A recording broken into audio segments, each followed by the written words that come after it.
Good morning, all. The next topic in transaction that we are going to see is asset properties.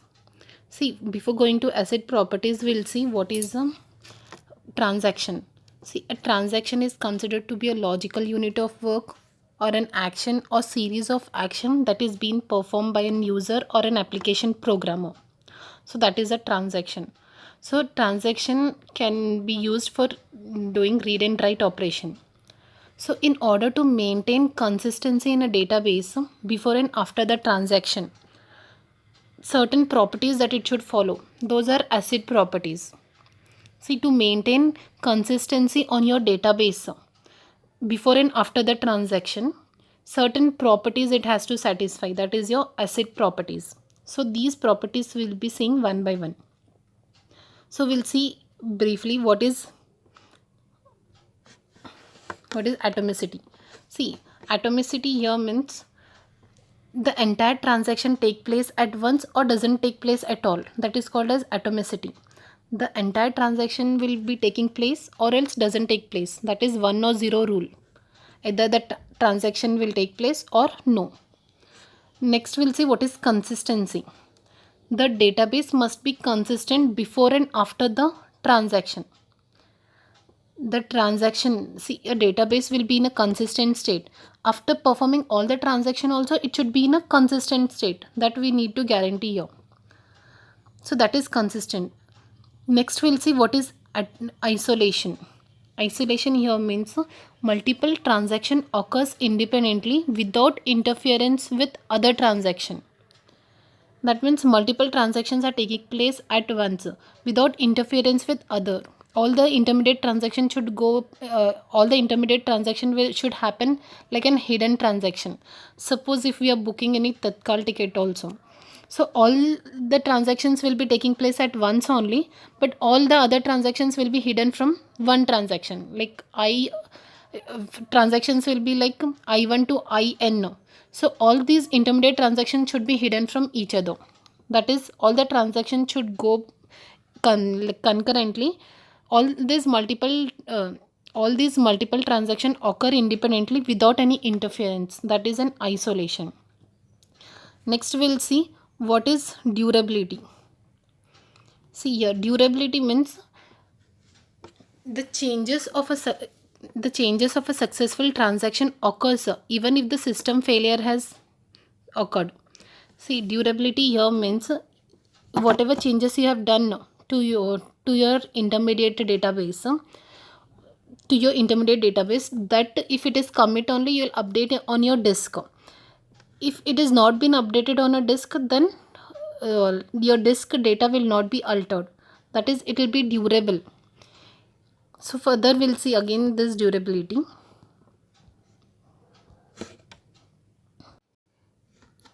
Now we'll see in detail about all these four properties. Here there is an example we'll be using commonly for all the four properties. That is, here two accounts are there, account A and account B. So here in these two accounts, what we are doing, we are going to transfer $50 amount from A's transaction to from A's account to B's account. So first three lines have been used for account A. That is, here it is going to read A. That means it is going to open A's account, read his old balance, then update it to new balance, then finally it is going to close A's account. That updated is going to reflect on to the new balance and close A's account. This is the first three are for the account A transaction. Next three, what it is doing, it is again going to open B's account, read the old balance, update to a new balance, add $50 into new balance, again read that new balance, and finally close B's account. So this is the set of transaction. That is, we are going to transfer $50 from A's account to B account. In atomicity, what it is telling, the entire transaction should take place at once or doesn't happen at all. All these transactions should take place at once or else it should not happen at all. That is 1 or 0 rule. So each transaction is considered to be a unit of work. So either it will run to completion or it will not at all finish that work. So here you will be seeing two operations in atomicity. So that is abort and commit. That is abort and commit. See, abort means here either it can be 1 or 0. I'm telling atomicity means it can run to completion or it will not work, like all the transaction will not execute only. So abort means if a transaction aborts, the changes made to a database are not visible. That means this is a zero rule. Whatever if the system crash because of hardware or software failure, then it is going to abort it. If the transaction is going to abort, the changes made to the database is not visible. That means it is not reflected on your hard disk. Commit means if a transaction commits, that means it will run to completion and changes will be made to a database and that will be visible to us. That is the commit. Abort is zero rule and one is commit. Means like commit is for given as 1. That means it will complete the transaction. Abort means it will not execute only. So that is your atomicity requirement. Next we will see consistency requirement. See here consistency means if the database, initially the database should be in a consistent state. If we are going to perform transactions on this database, consistent database, then after completing we'll get a consistent database only. If suppose if the database is in inconsistent state and if you're performing operations on that or transactions on that database, then you are going to get a inconsistent database only. So suppose here example.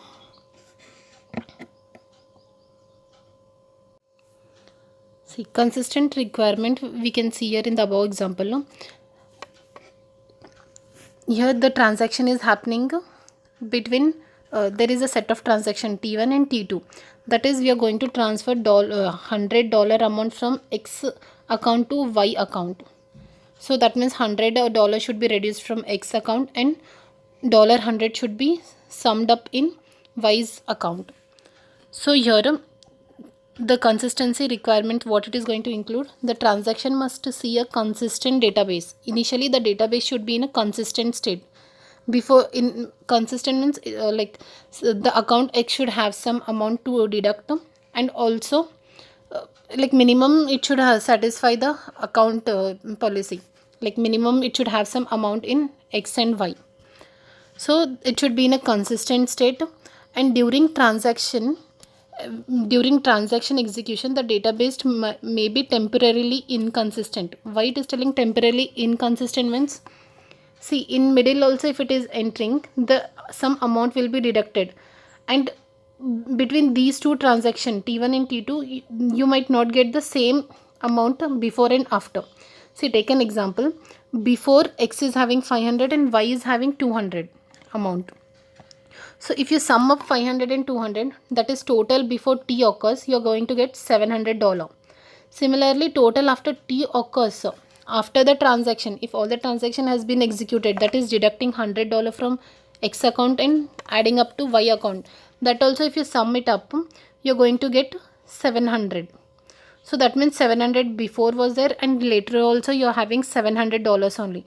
That is before also it was in consistent state and after also it is in a consistent state because of the same amount. So before any transaction taking place on a database, it should be in a consistent state before as well as after. Then only this transactions are said to be a consistency property. So here it is telling a transaction must see a consistent database initially and intermediate it can be in a temporarily inconsistent state and finally when it runs to completion it should be again in a consistent state. These are the three requirements of a consistency property. Next we'll see durability property. Here what it is telling, once the user has been notified that the transaction has been completed, that means all the instructions from A's account to B's account, all the transaction has been run to its completion, then if it is committed, then it is been updated on the disk database. So that means even if the system will crash in middle, then the whatever it has been updated on the disk will not this failure will not affect the disk storage. So all the data will be persistent in the disk storage. So even if the system or hardware has been failed from where you have done all the transaction, that will not affect your database, disk database. That is the durability. Thank you. Lastly, we'll see what is isolation property. Here the term isolation means that multiple transactions can occur concurrently without leading to inconsistency of database state. Multiple transactions will be running concurrently without the interference of a database. So here we'll see transactions will occur independently without any interference. Suppose if between step 3 and 6 another set of transactions you are having, that is isolation means multiple transactions can occur concurrently without leading to inconsistency of a database state. Suppose there are two transactions T1 and T2. In T1 what is happening, you're going to read A's account, then reduce $50 from A's account and update that. Then finally read B's account, update that, like add $50 in B's account and update his account. Suppose in middle of these two transactions, after third transaction, one more transaction is been taking place, that is transaction 2. That is what it is doing, read A, read B and print A plus B. Read A means what is read A? So already it has reduced $50 from A's account, and B's it is not been updated. You are reading the old balance of B account in B. That means you are getting incorrect result in B. And finally you are going to print A plus B. This you are not going to get a consistent result if transaction 2 is been occurring in middle of 3 and 6. So that means isolation means all the multiple transactions should take place concurrently without leading to inconsistency of a database state. So that means isolation can be ensured by running the transaction serially, that is one after the other. We can assume that. Then however, executing multiple transactions concurrently has significant effect, because see, if in middle transaction 2 is being read, then you will lead to inconsistent state. But we should assure that we are going to get run all these instructions concurrently without interference of the other transaction, and it should be in a consistent state. Initially also it should be in consistent state, and finally also it should be in a consistent state. That is isolation. So this is all about ACID properties. Thank you.